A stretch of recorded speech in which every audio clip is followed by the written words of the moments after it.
What's going on, guys? My name is CJ, and today we're going to be talking about how to make fitness videos and the do's and don'ts of making fitness videos. So let's get straight into it. So the first thing I want to talk about is purpose. What is the purpose of your video? Are we looking at a new product? Are we looking at bringing awareness to a specific topic? Once we're able to define the purpose of the video, the path becomes clear. Purpose helps us to dictate how we want the video to look.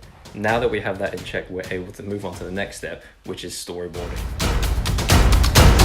Storyboarding is so essential to any video project. Not only does it allow you to have a better understanding of how you want the video to look, but also the client will probably send you a storyboard saying this is how they want the video to look. And it just helps with the communication across the whole project.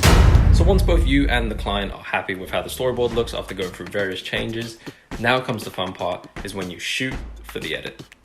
To shoot for the edit basically means that you are minimizing as much time spent in front of that screen editing by following that storyboard, as well as purposely filming with the mindset of how it's going to look in the edit.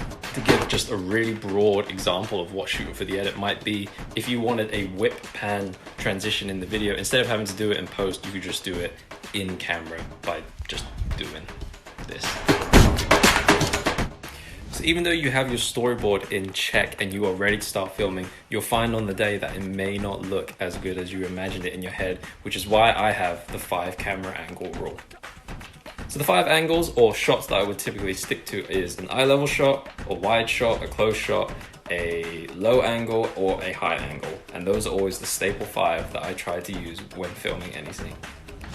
Even though they might be the staple 5 that I use, they are not exactly the 5 that I'll always stick to. On the day, you'll find that just getting all sorts of crazy angles and shots will work for whatever it is needed for your scene. When using multiple angles of the same exercise or the same scene, just make sure in post that when you're editing it together that they sync up to the previous shot. So if they're doing bicep curls and you cut from the top, make sure your next angle starts from the top.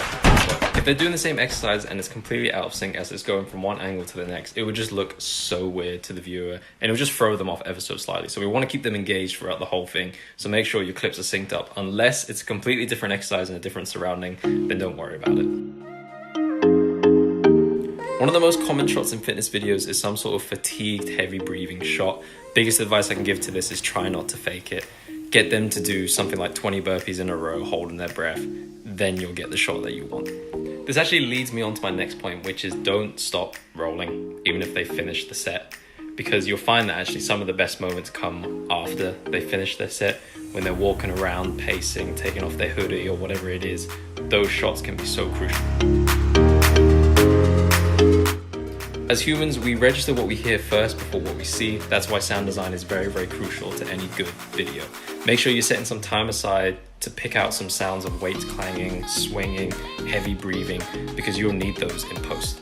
And speaking of sound, obviously music is super, super important in any video.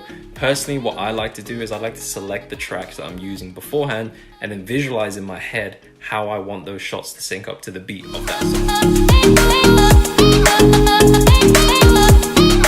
My last step, I want to talk about camera movement. Me personally, I cannot stand static shots, hence why in a lot of films, especially action films, there is a lot of movement, a lot of crazy shaking. The same should be for a fitness video as well. Granted, it fits the story. One of my favorite movements when filming any exercise is to follow the movement with the camera, whichever way the exercise is going, just because it looks a lot more engaging and dynamic instead of just a static shot of this. Before I sign off, I just want to leave you with a quote from Roger Deakins, and that is, when you move the camera, it's got to mean something. You've got to know why you're doing it. It's got to be for a reason within the story and to further the story.